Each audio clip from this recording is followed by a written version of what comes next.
आप लोग को इंग्लिश से डर लगता है? चलिए आइए हम लोग सिखाते हैं क्या इंग्लिश को कैसे डराया जाता है। इसका मतलब ये हुआ इंग्लिश से डरना नहीं है, इंग्लिश को डराना है, ठीक है। लेकिन कैसे डराएंगे ना हम लोग ये समझने वाले हैं। जैसे हम लोग का एक टॉपिक आता है नाउन।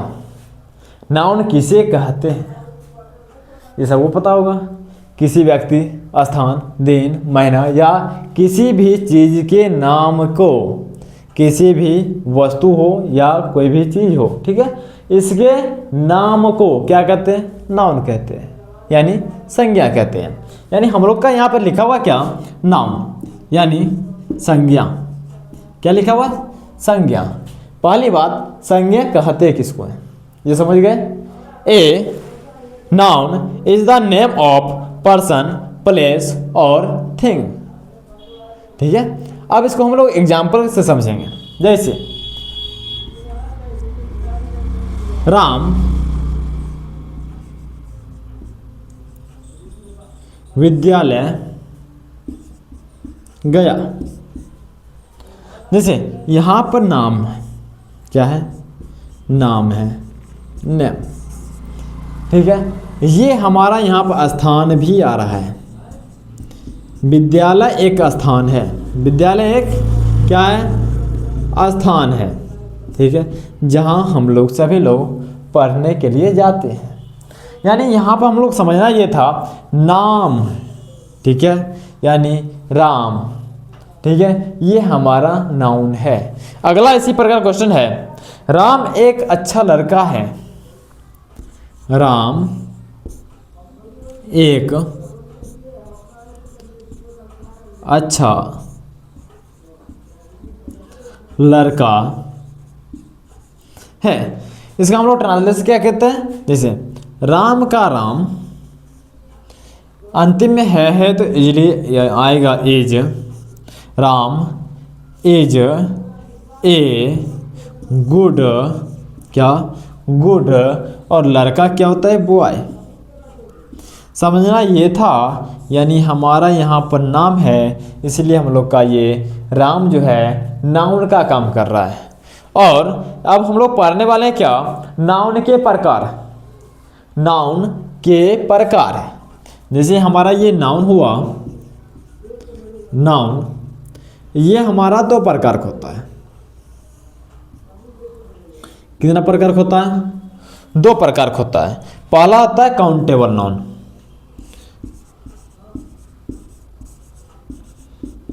Countable noun. दूसरा होता है अनकाउंटेबल नाउन,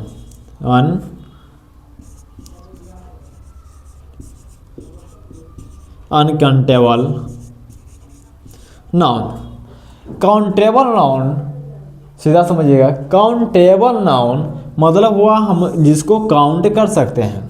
काउंट यानी गिनती कर सकते हैं। जैसे यहाँ पर था Ram is a good boy, ठीक है, ये हमारा गिनती कर सकते हैं। एक राम, राम एक अच्छा लड़का। जैसे दूसरा एग्जाम्पल की बात करते हैं, जैसे होगा the book, the book is on the table, on the table. जैसे इसकी बात करें, अगर हिंदी इसका बात करें तो पुस्तक मेज पर है, या पुस्तक मेज पर रखी हुई है, ठीक है। या जैसे यहाँ बात करें द बुक यानी हम बुक की, यानी बुक को गिनती कर सकते हैं। और दूसरा हमारा आता है क्या? Uncountable noun.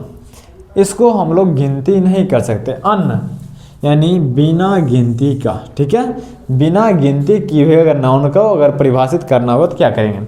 जैसे अगर तेल की बात करें, ऑयल की, किसकी? ऑयल। इसके साथ तो बात करें क्या? वाटर की, वाटर, ठीक है। ये सब हमारा क्या है? दोनों, ये हमारा दोनों है क्या? Uncountable noun. अनकाउंटेबल इसलिए क्योंकि इसका हम लोग गिनती नहीं कर सकते, गिनती नहीं कर सकते हैं। गिनती कैसे नहीं कर सकते? बहुत का डाउट होता है क्या हम लोग इसको गिनती कर सकते? कैसे कर सकते हैं? तो 1 लीटर, 1 लीटर। 1 लीटर जो है ये हमारा लीटर नहीं लगाना, तो हमको कि जैसे यहाँ पर बात करें जैसे गाय, गाय यानी काव, काव, काव का मतलब हुआ ए नहीं भी लगाएंगे, अगर ए काव या काव लिखा रहे इसका मतलब होता है दोनों का मतलब एक गाय, ठीक है। उसी तरह अगर पानी की बात करें तो एक पानी हम लोग नहीं लिख सकते हैं, ठीक है। ये हम लोग देख लिए क्या, नाउन का दो प्रकार, काउंटेबल नाउन और अनकाउंटेबल नाउन। काउंटेबल मतलब जिसको हम लोग गिनती कर सकते हैं, और अनकाउंटेबल नाउन जिसको हम लोग गिनती नहीं कर सकते हैं। चलिए आइए हम लोग देखते हैं काउंटेबल नाउन कितने प्रकार के होते हैं। चलिए आइए हम लोग देखते हैं क्या काउंटेबल नाउन। इसका भाग होता है 3। पहला प्रॉपर नाउन, दूसरा होता है कॉमन नाउन, ठीक है, उसके बाद होता है कलेक्टिव नाउन, ठीक है। यानी proper noun, common noun, collective noun, ये सब हम लोग का काउंटेबल नाउन का भाग होता है। इसलिए इस तीनों में जो भी नाउन आएगा उसको हम लोग आसानी से गिनती करके लिखेंगे। उसके बाद अनकाउंटेबल नाउन का 2 भाग होता है, मटेरियल नाउन और एब्स्ट्रैक्ट नाउन। क्या होता है, एब्स्ट्रैक्ट नाउन, यानी इसमें दोनों भी जो आएगा, दोनों में से किसी का भी गिनती नहीं कर सकते हैं। दोनों हमेशा आएगा, जैसे मटेरियल में आ जाएगा ऑयल, बता दिए, और इसका आ जाएगा क्या, दूसरा आ जाएगा वाटर, वाटर। और एब्स्ट्रैक्ट में आएगा क्या, इसको हम लोग कहते हैं एब्स्ट्रैक्ट नाउन को भाववाचक। भाव मतलब जैसे ऑनेस्टी, HONESTY, ऑनेस्टी। ऑनेस्ट मतलब होता है ईमानदार, ऑनेस्ट मतलब क्या होता है, ईमानदार, और ऑनेस्टी मतलब होता है ईमानदारी।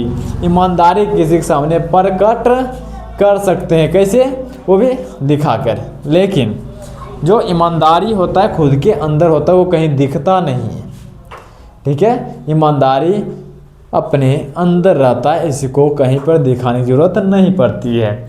यानी ईमानदार और ईमानदारी में थोड़ा सा अंतर होता है। यानी हम लोग इसका पहले अगर हिंदी की बात करें, इसका हो जाता है क्या, व्यक्तिवाचक संज्ञा। क्या होता है, व्यक्तिवाचक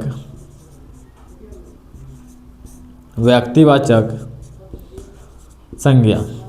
दूसरा होता है कॉमन नाउन।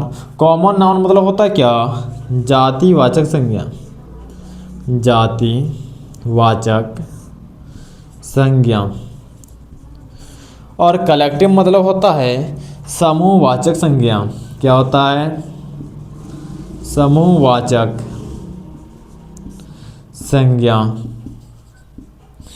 और इसका होता है मटेरियल नाउन का द्रव्यवाचक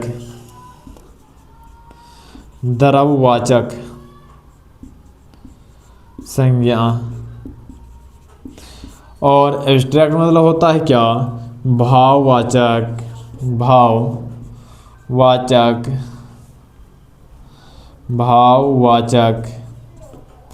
संज्ञा।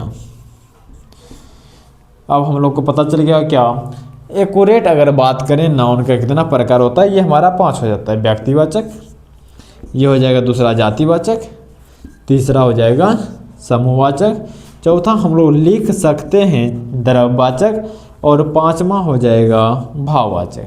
लेकिन अगर इसको तोड़ेंगे तो 2 ही प्रकार आएगा, काउंटेबल और अनकाउंटेबल। चलिए आइए हम लोग आज के लिए इतना ही।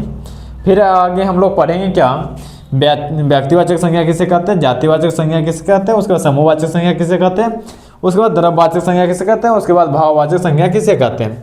उसके बाद हम लोग सीखेंगे क्या, हम लोग सीखेंगे सबका रूल क्या क्या होता है, ठीक है। तब तक के लिए जय हिंद, फिर मिलते हैं अगले वीडियो में।